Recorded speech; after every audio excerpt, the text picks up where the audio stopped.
روزگار در امان خدا باشید. اینک شروع میکنیم برنامه روانشناسی.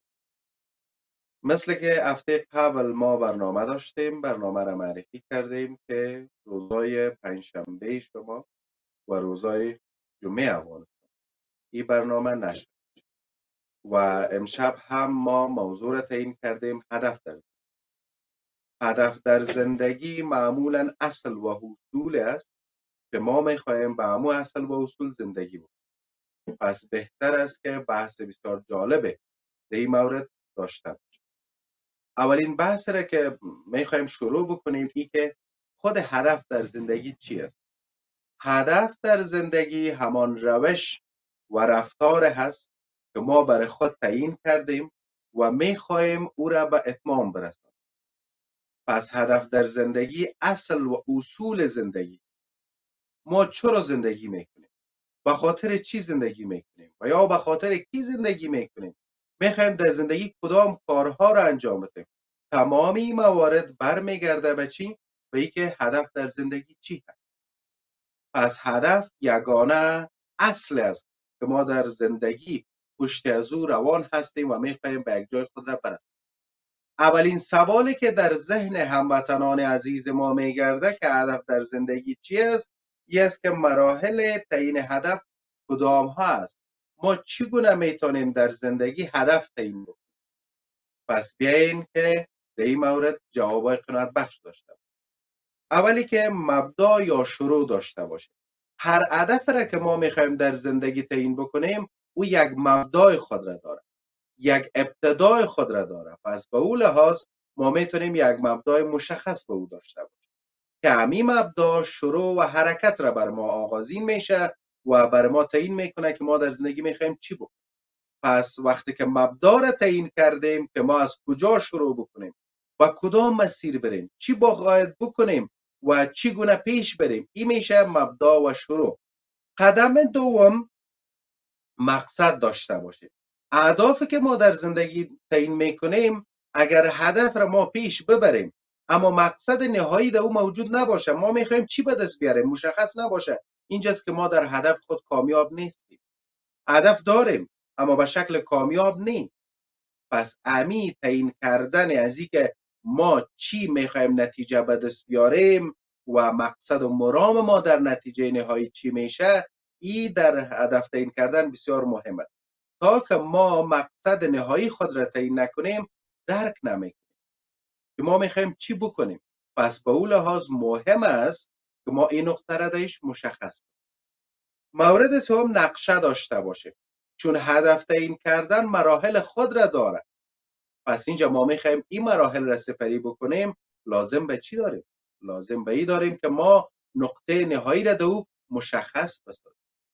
نقطه نهایی در او مشخص باشد و ما برنامه ریزی از روی نقشه بر از او داشته باشیم. چون اگر نقشه نباشه چگونه ما یک هدف پیش بریم؟ ناکام میمانیم، در نصف راه خسته میشیم و یا هم به نتیجه نهایی نمیرسیم. پس لازم همی است که ما در تعیین هدف نقشه داشته باشیم. یعنی هر برنامه ریزی به خاطر پیشبرد هدف ما خودش نقشه است. اگر نقشه در مغز ما در پیشوی دست ما موجود نباشه ما هیچ وقت درست پیش رفته نمیتونیم. چون مطابق نقشه اگر ما در هدف پیش رفتیم نتیجه کامیاب است، ما میتونیم راحت پیش بریم. پس بهتر همی است که ما در زندگی خود وقتی که هدف را تعیین میکنیم روی یک نقشه پیش بریم.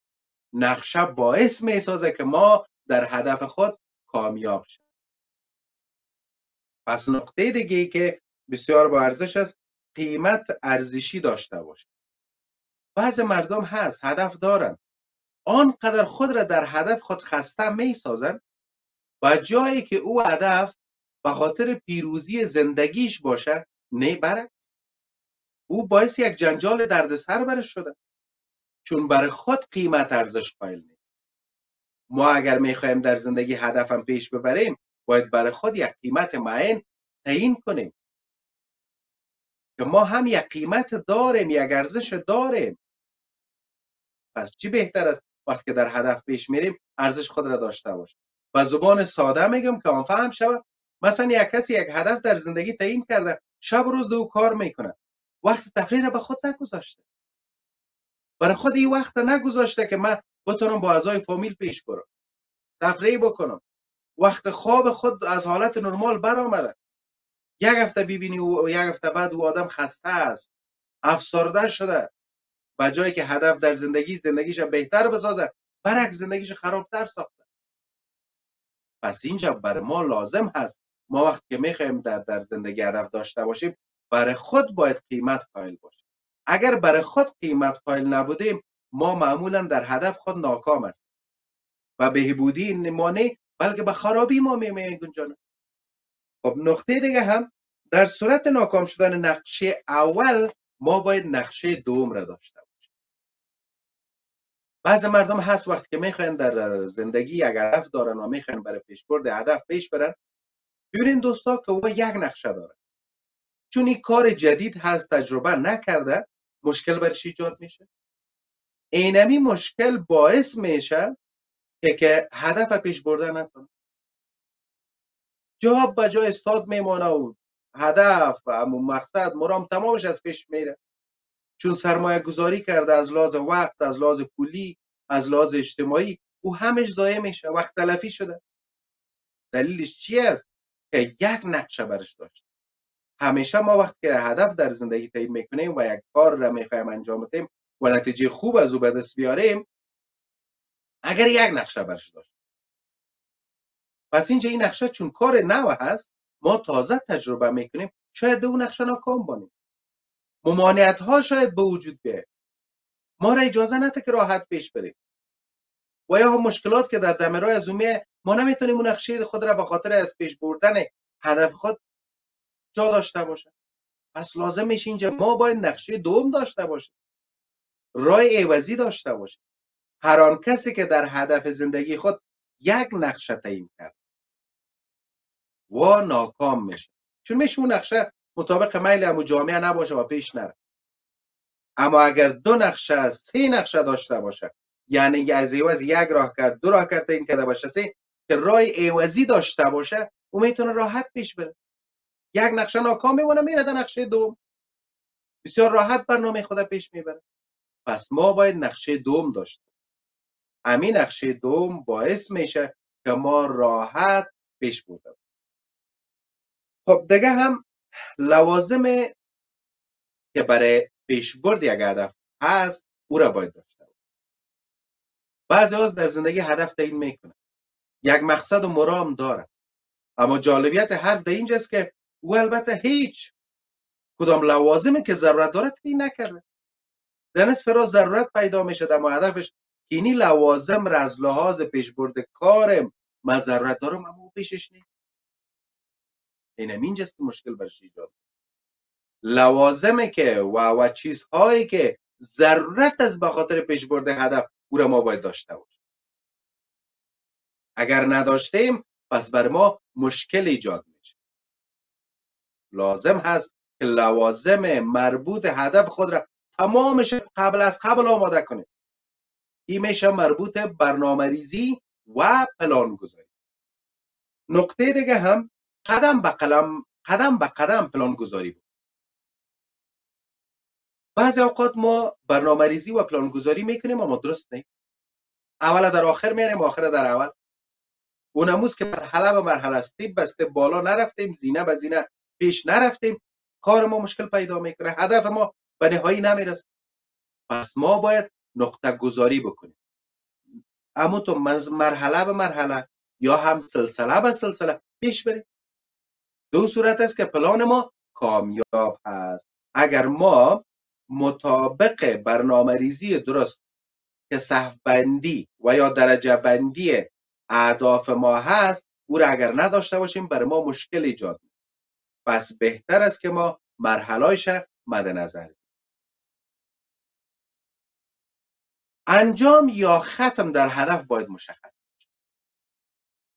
بعضی از هدف دارن نقطه نهایی چیست؟ مچم.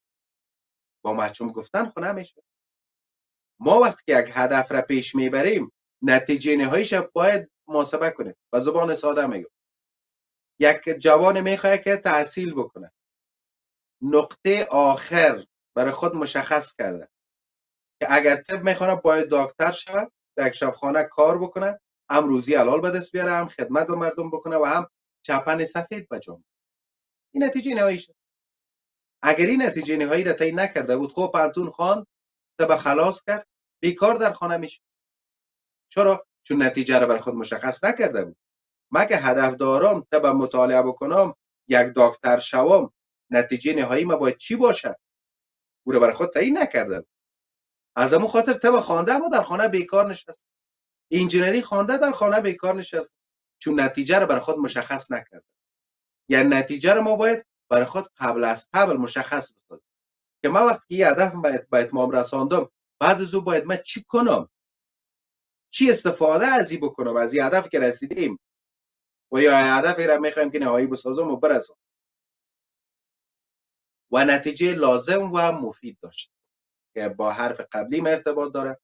ما اگر نتیجه مفید برای یک هدف خود تعیین نکردیم، به هدف خود رسیدیم اما استفاده باز نمی، پس نتیجه نهاییش مشخص. خب حرف دیگه که در هدف در ذهن ما پیدا میشه، در یک هدف باید چی چیزها موجود باشه. بایدهای یک هدف چی است؟ باید چی چیزها را ما مد نظر بگیریم تا که به هدف در زندگی درست تر برسیم. حرف اول، هدف باید واقع بینانه باشه. چون ما بعض انسان ها هدف را تعیین میکنیم، وقتی که شب در بستر خواب میریم معمولا مشکل عمده برای ما ایجاد میشه. یک مشکل عمده که ایجاد میشه ای است که ما در زندگی هدف را داریم اما واقع بینانه نیست. شب خواب میشیم، در جای خواب خیال پردازی است دیگه. ما باید یک طیاره داشته باشم. خب چقدر امکانات داری؟ ندارم امکانات. چی میخوای بکنی؟ نمیفهمم. خب اینجا باید هدف را تعیین نکردی و نرسیدی برش. ما بایدهای یک هدف تعیین که ما در زندگی خود چی هدف داریم. پس لازمه که ما بایدهای یک هدف را در مرحله اول که همانا واقع بینانه است مد نظر، در خواب و خیال نباشه. زندگی تخیلی با زندگی عملی زمین و آسمان فرق داره. بعضی هستن در تخیل غرق، همه چیز فکر میکنه آسان، اما وقتی که برنامه‌ریزی درست نداشته در عملی میره، هیچ چیزی از او ساخته نمیشه، بلکه راحتین یک خسته کنی برای از او پیدا، چون در هدف واقع بینانه نبوده. در زندگی عملی او را فکر نکرده هدف کنه، فقط در خواب و خیال بوده و به هدف خودم نمیره. پس ما در هدف باید اولین حرف نمی است که واقع بینانه باشیم، مطابق جامعه ما باشه، مطابق شرایط ما باشه، مطابق امکانات ما باشه. ما دو صورت به یک هدف رسیدیم. قدم دوم، هدف باید ممکن باشه. بعضی اهداف است که ما از لحاظ تخیلی تعیین میکنیم که نه ما او شرایطش داریم، نه او امکاناتش داریم و نه هم او علمیتش داریم، اما چنگاو هستیم دینمی که باید ما به هدف برسیم. خب از لحاظ اقتصادی نمیتونیم به او برسیم، از لحاظ روابط اجتماعی نمیتونیم، از لحاظ علمی نمیتونیم، باز هم ما پشتی از او هستیم. اینجا هدف نیست، این وقت ضایع کردن. یعنی باید دوم یک هدف نمی است که ما امکانات از او را مد نظر. آیا ما امکاناتش داریم نداریم که کار میکنیم؟ باید امکاناتش 100% ما مد نظر گرفته باشه. اونهایی که در هدف خود امکانات خود را مد نظر نمیگیره، او فقط وقت ضایع کردن از او هدف نیست. در هدف ما باید وقت خود را صرف چیزی بکنیم که ما امکاناتش داریم. حرف سوم، هدف باید به اساس علم و محبت باشه. این دو نقطه در هدف بسیار مهم. علم و محبت. با هر کاری که ما علم نداشتیم، اشتباهات ما بالا میره و اگر علمش داشتیم و اگر نداشتیم، من توسط مطالعه و ارزیابی پیدا کردیم علمیتش، مقدار اشتباهات ما پایین میاد. و نقطه دوم که محبت گفتیم، با هر آن کاری که ما انجام میدیم محبت داشتیم، در اینجاست که پیشرفت او کار بسیار به زودی است. چون محبت کردن با کار خود انسان را تشویق میکنه، انرژی مثبت میده که برای هدف خود زیاد کار بکنه. پس لازم اینجا چی است که ما وقتی که میخوایم یک هدف را تعیین بکنیم، دو نکته بسیار اساسی را مد نظر بگیریم. یکی علمیتش است که ما باید پیدا بکنیم، اگر داشتیم یا نداشتیم. اگر داشتیم خب بهتر، اگر نداشتیم باید اول علمیتش را پیدا بکنیم و همراه او کار خود محبت داشته باشیم. دو صورت است ما به هدف خود میرسیم و زحمت ما وقت را میگیره و ارزش قابل وقت گذشتاندن میده. اما دوستا ببینید، بعضی ها هستن تجارت شروع میکنن، نه درباره‌اش معلومات دارد، چون علمیتش ندارن و در بازار هم پرسپال نکردن تا که علمیت همون کار پیدا بکنن و او کار خود را دوستم نداره. یک روز انجام میده، یک هفته انجام نمیده و هیچ وقت پیشرفت نمیکنه. برعکس به ضررش تمام، هم پولش میره هم وقتش ضایع. پس وقتی که ما میخوایم هدف را در زندگی تعیین بکنیم، لازم چی است؟ که علمیت و محبت شود. نقطه دیگه هم که بسیار مهم است، هدف باید اسلامی، اخلاقی و انسانی باشه. هر آن هدفی که ما در زندگی در ذهن خود داریم و او را میخوایم به جنبه عمل در بیاریم، اگر در او اسلام، اخلاق، انسان بودن مد نظر نگرفته، او جرم محسوب میشه. نه، دوست هم در زندگی خود هدف داره، اما هدفش نه اسلامی است، نه اخلاقی است و نه هم انسانی است. اونم دوست هدف داره، اما امو هدف شوم خودش که دور از انسانیت، دور از اخلاق و دور از اسلامیت است، باعث میشه که خود را به زندان ببره و جایی که از زندگی لذت ببره، از هدفی که داره لذت ببره، برعکس از او ضرر میبینه. چی است که اینی سه مورد را در هدف خود مد نظر نگیره. نقطه دیگه هم در باید هدف است، هدف باید اختیاری و در کنترل باشه. ما بعضی اهداف تعیین میکنیم یا در اختیار ما نیست که همیشه باید به دیگران عذر کنیم تا که او هدف ما به پیش بره، و یا هم از کنترل ما بالا میره. چون انسان ها ذاتن مفکورتن هم هستن، زمانی که میخواین یک کار نو بکنن هیجانی میشه. در حالت هیجانی عقلی فکر صورت نمیگیره، فقط در حالت هیجانی تصمیم میگیره.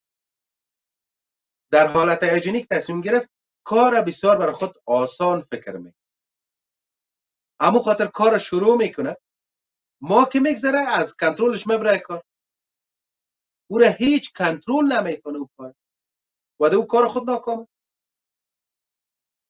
پس بهتر چی است؟ ما هر آن هدف را در زندگی میخوایم انجام بدیم، در حالات هیجانی باید تصمیم نگیریم، باید به حد او هدف را در پیش ببریم که هم در کنترل ما باشه و هم در اختیار ما باشه.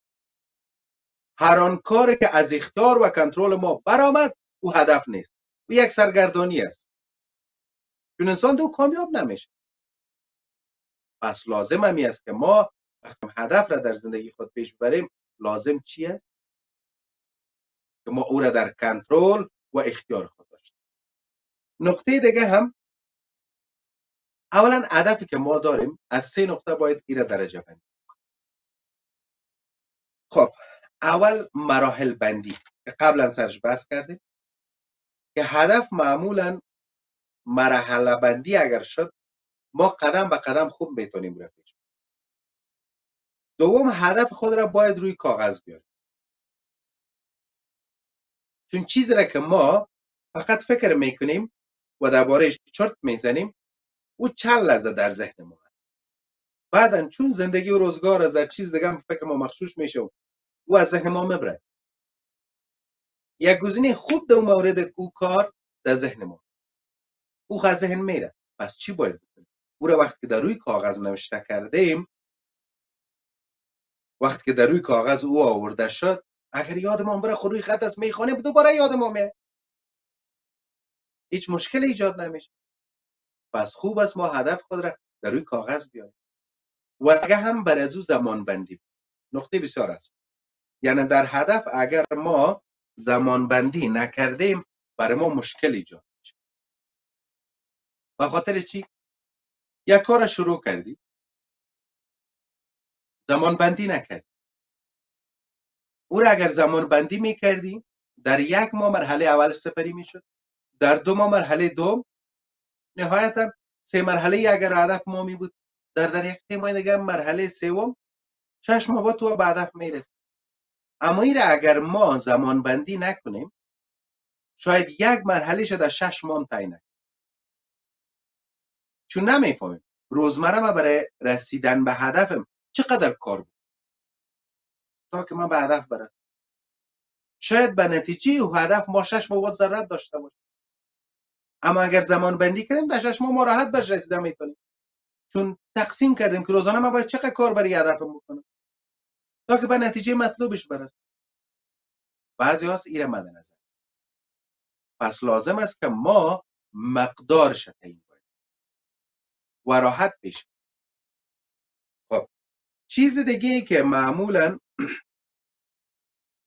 در تعیین هدف در ذهن ما سوالی که میگرده ای است که دلایل رسیدن به هدف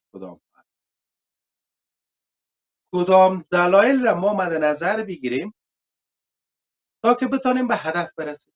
اول، برای انجام کار دلایل کافی داشته باشیم. خب از ما یک سوال میکنم، سوال همیشه به مورد نیست و همیشه برای هر سوال ما گفته نمیتونیم که تو را چی من میخوایم این کار پیش برم، چون انسان یک موجود اجتماعیه، ضرورت داره به نظرهای دیگر.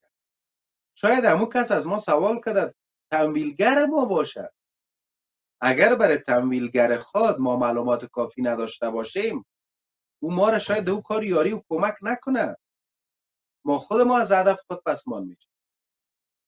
یعنی مرحله اول در دلیل بررسیدن به هدف اینمی است که ما دلایل کافی برش داشته باشیم. من این کار میکنم، اینی دلیل برش دارم.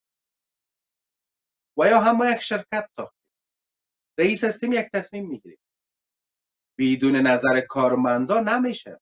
کارمند اگر به ارزش قائل شدیم دیگر از کار هم فابریکی ما پیش نمیره. باید دلیل منطقی بر ازو داشته باشه که ما به اینی دلیل اینی کار میخوایم دی هدف خود پیش ببریم تا که جانب مقابل هم قناعت بکنه.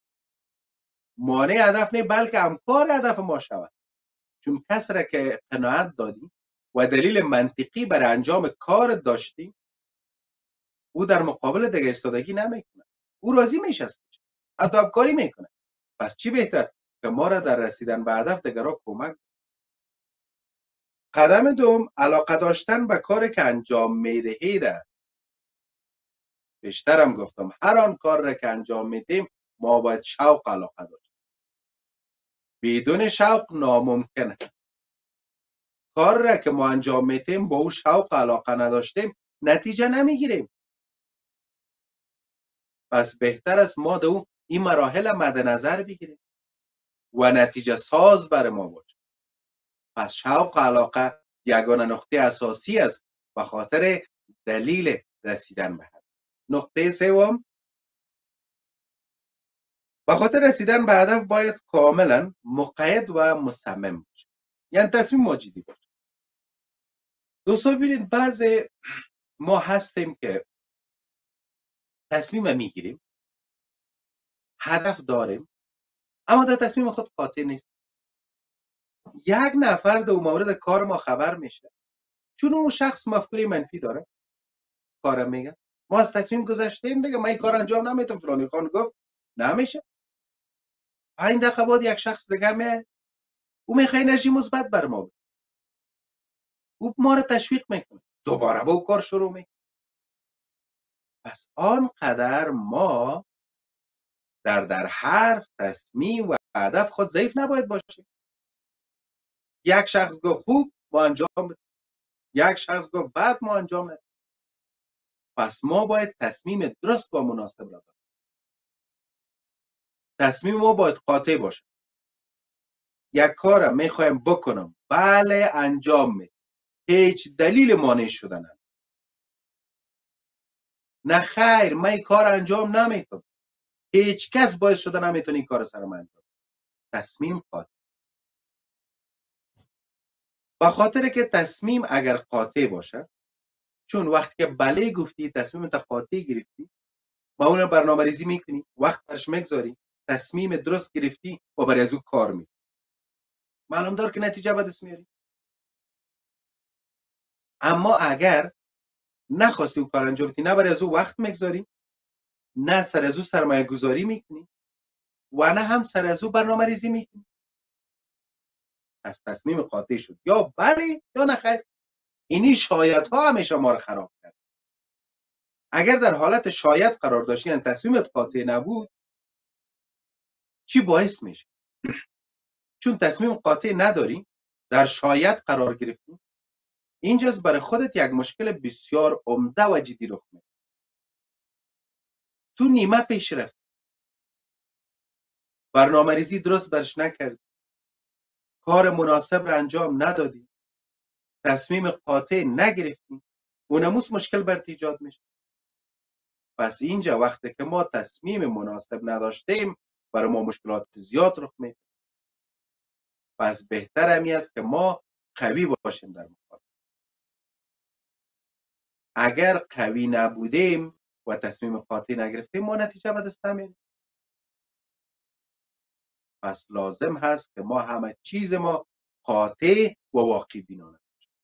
هدف دیگه در رسیدن به هدف، حداقل روز 2 بار باید هدف خود را تکرار. حداقل روز 2 بار باید هدف خود را تکرار. چون ما اگر هدف خود را تکرار نکردیم و پشتش نگشتیم، برای ما نتیجه نمیده، برای ما بی تفاوت میشه. تا جایی که فکر میکنم که تصویر من بخلم قطع شده، چون تصویر نشراتی رو من که میبینم استاده است. سوال جان اگر صدای ما دارن، میشه سر این تصویر کار بود.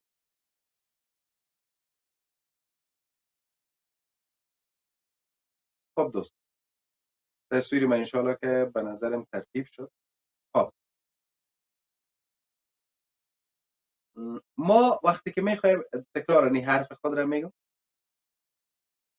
وقتی که میخوایم در زندگی هدف را تعیین بکنیم و هدف تعیین کردیم، همیشه 2 نقطه مهم هست. تکرار میگم که هدف خود را روز 2 بار باید تکرار بکنیم. وقتی که هدف خود را روز 2 بار تکرار کردیم، هیچ وقت ما را نمیگذاره هدف خود را فراموش. چون همین تکرار کردن هدف ما را به یاد میاندازه.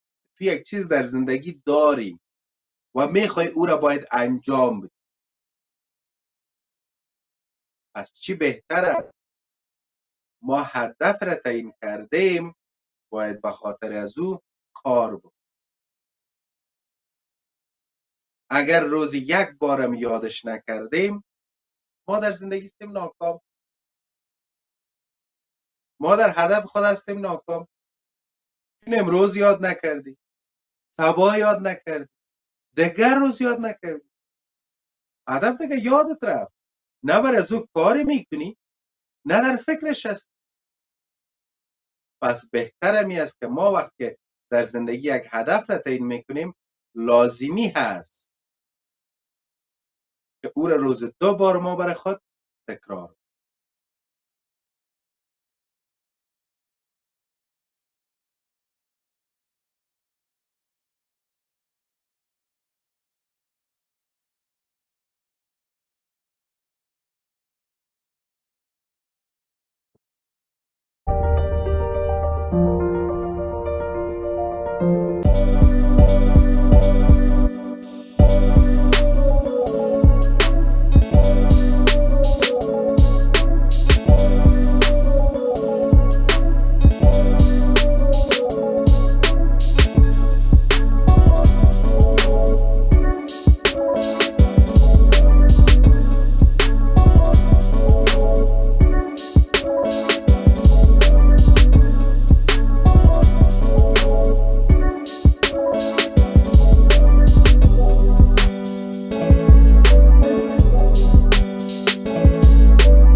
tough and wanna hate this, I'll always show up. I don't ever slow up, no I don't take shit. I got no love for the fakeness. If you wanna play tough and wanna hate this, I'll always show up and make a